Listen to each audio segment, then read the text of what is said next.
First I defrosted 3 bananas. Then I heated a large cast iron skillet over high heat.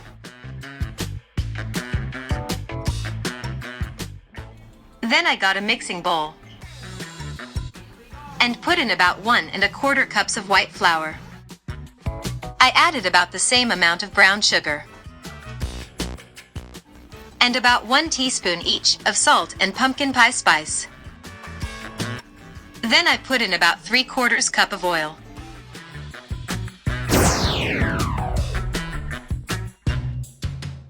And I added flaxseed meal. I poured hot water over it to cover. Then whisked it and poured it into the bowl. Then I added almond flour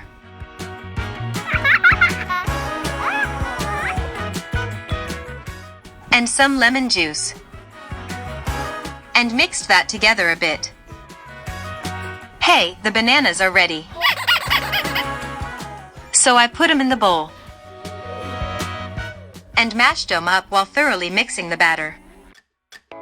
Now I poured some oil into the pan and added a bag of cranberries and some maple syrup.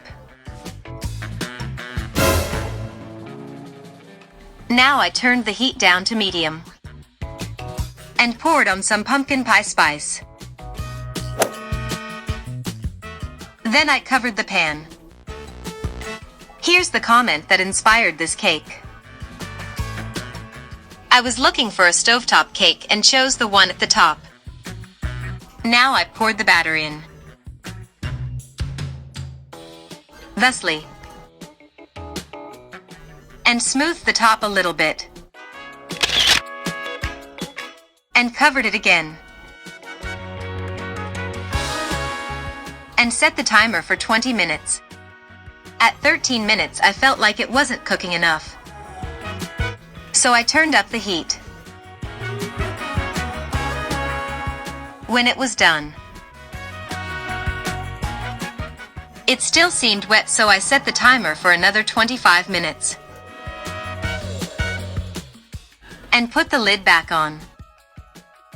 I checked it after several minutes, and here's how it looked. Still seems uncooked. Even liquidy at the top.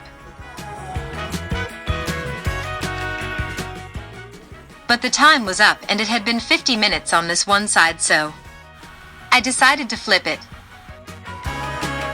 using this pizza tray. I put the pizza tray over the skillet and flipped the whole thing over so the pizza tray was on the bottom. And when I took off the cast iron skillet, here's the cake on the pizza tray. And here's the top of the cake stuck to the skillet. So I scraped it out with a metal spatula and placed it onto the cake. See how burned it is? Now I put some oil in the skillet again in hopes that the cake wouldn't stick too much, and slid the cake back into the skillet. I set the timer for 20 minutes. Put the lid on and drank some steaming hot water. Here's how it looked about halfway through that 20 minutes. When the time was done,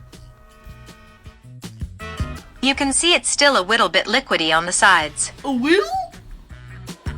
But I felt it was done, so I used the pizza tray trick again. And of course it came out without the part that was stuck to the skillet. So I scraped that off and placed it on the cake. And here's the final product.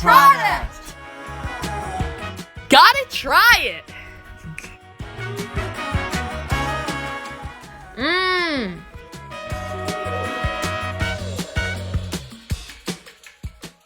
The middle doesn't look way too gooey, which is a good sign.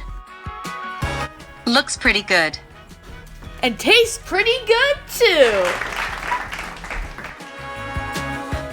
Got 3 opinions, all of them liked it. I'd say it was a success, better warm than cold. Thanks for watching.